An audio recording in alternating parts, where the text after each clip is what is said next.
S Iran Israel ಮುಖಾಮುಖಿ ಆಗಿರೋದು. America Israel ದಾಳಿ ಬಳಿಕ ಇರಾನ್ ಭಾರೀ ಪ್ರತಿದಾಳಿಯನ್ನು ನಡೆಸ್ತಾ ಇದೆ. ಜಾಗತಿಕ ರಾಜಕೀಯ ಆರ್ಥಿಕ ವ್ಯವಸ್ಥೆಯ ಮೇಲೆ ದೊಡ್ಡ ಪ್ರಭಾವವನ್ನ ಬೀರುತ್ತೆ ಈ ದಾಳಿಗಳು. ಅಮೆರಿಕದ ಸೈನಿಕನ ಹಸ್ತಕ್ಷೇಪದಿಂದ ಮತ್ತಷ್ಟು ಹೆಚ್ಚಿದೆ ಉದ್ವಿಗ್ನತೆ ಅನ್ನೋದು.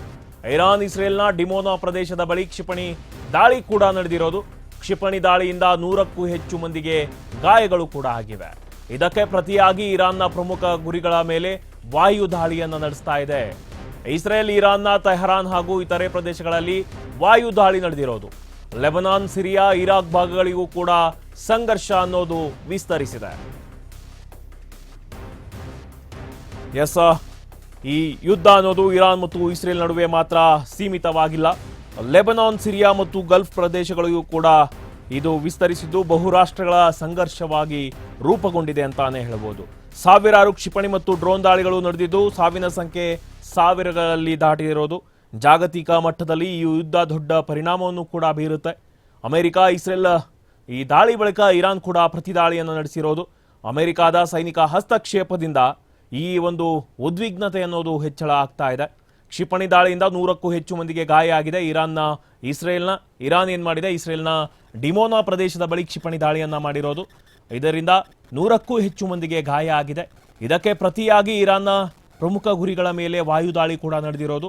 ಇಸ್ರೇಲ್ ಇರಾನ್ನ ತೆಹರಾನ್ ಹಾಗೂ ಇತರೆ ಪ್ರದೇಶಗಳ ಮೇಲೆ ಮತ್ತೆ ವಾಯು ದಾಳಿಗಳನ್ನ ಮಾಡ್ತಾನೆ ಇದೆ. ಲೆಬನಾನ್, ಸಿರಿಯಾ, ಇರಾಕ್ ಭಾಗಗಳಿಗೂ ಕೂಡ ಈ ಒಂದು ಸಂಘರ್ಷ ವಿಸ್ತರಿಸಿದೆ.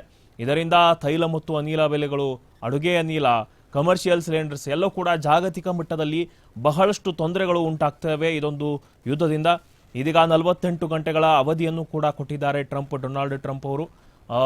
ಈ ಇರಾನ್ ತಕ್ಷಣವೇ ಹಾರ್ಮುಜ್ ಜಲಸಂಧಿಯನ್ನು ಬಿಡುಗಡೆಗೆ ಅಂದರೆ ಹಡಗು ಸಂಚಾರಕ್ಕೆ ಮುಕ್ತಗೊಳಿಸಬೇಕು, ಇಲ್ಲಾಂದರೆ ಅಲ್ಲಿನ ವಿದ್ಯುತ್ ಸ್ಥಾವರಗಳನ್ನು ಧ್ವಂಸಗೊಳಿಸುವುದಾಗಿ ಎಚ್ಚರಿಕೆಯನ್ನು ನೀಡಿದ್ದಾರೆ. ಆಮೇಲೆ ಇತಿಹಾಸದಲ್ಲೇ ಮೊದಲ ಬಾರಿಗೆ ಇರಾನ್ ಏನಿದೆ ಇಸ್ರೇಲ್ನ ಡಿಮೋನಾ ಪರಮಾಣು ಸಂಶೋಧನಾ ಕೇಂದ್ರದ ಸಮೀಪವಿರುವ ಪ್ರದೇಶಗಳ ಮೇಲೆ ಕ್ಷಿಪಣಿ ದಾಳಿಯನ್ನು ನಡೆಸಿರೋದು. ಈ ದಾಳಿಯಲ್ಲಿ ಅರಾದ್ ಮತ್ತು ಡಿಮೋನಾ ನಗರಗಳಲ್ಲಿ 100ಕ್ಕೂ ಹೆಚ್ಚು ಜನರು ಗಾಯಗೊಂಡಿದ್ದಾರೆ. ಅನೇಕ ವಸತಿ ಕಟ್ಟಡಗಳು ಕೂಡ ಧ್ವಂಸಗೊಂಡಿವೆ. ಇಸ್ರೇಲ್ನ ವಾಯು ರಕ್ಷಣಾ ವ್ಯವಸ್ಥೆಯು ಈ ಕ್ಷಿಪಣಿಗಳನ್ನು ತಡೆಯುವಲ್ಲಿ ವಿಫಲವಾಗಿದೆ ಅಂತ ವರದಿಗಳು ಕೂಡ ಆಗಿವೆ. ಇದಕ್ಕೆ ಪ್ರತೀಕಾರವಾಗಿ ಇಸ್ರೇಲ್ ಇಂದು ಮುಂಜಾನೆ ಟೆಹರಾನ್ನ ಹೃದಯ ಭಾಗದ ಮೇಲೆ ವೈಮಾನಿಕ ದಾಳಿಯನ್ನು ನಡೆಸಿದೆ. ಹೀಗೆ ಇವರ ಮೇಲೆ ಅವರು ದಾಳಿ ನಡೆಸ್ತಿದ್ದಾರೆ, ಅವರ ಮೇಲೆ ಇವರು ದಾಳಿ ನಡೆಸ್ತಿದ್ದಾರೆ.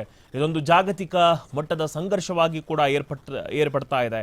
ಇರಾನ್ ಏನ್ ಮಾಡಿದೆ, ಇಸ್ರೇಲ್ನ ಡಿಮೋನಾ ಪ್ರದೇಶಗಳ ಮೇಲೆ ಪರಮಾಣು ಸಂಶೋಧನಾ ಕೇಂದ್ರದ ಸಮೀಪದ ಮೇಲೆ ದಾಳಿಯನ್ನ ಮಾಡಿದ್ರೆ, ಈ ಕಡೆ ಪ್ರತೀಕಾರವಾಗಿ ಇಸ್ರೇಲ್ ಕೂಡ ಮುಂಜಾನೆ ಟೆಹರಾನ್ನ ಹೃದಯ ಭಾಗದ ಮೇಲೆ ವೈಮಾನಿಕ ದಾಳಿಯನ್ನು ಕೂಡ ಆರಂಭಿಸಿದೆ ಅನ್ನೋದು.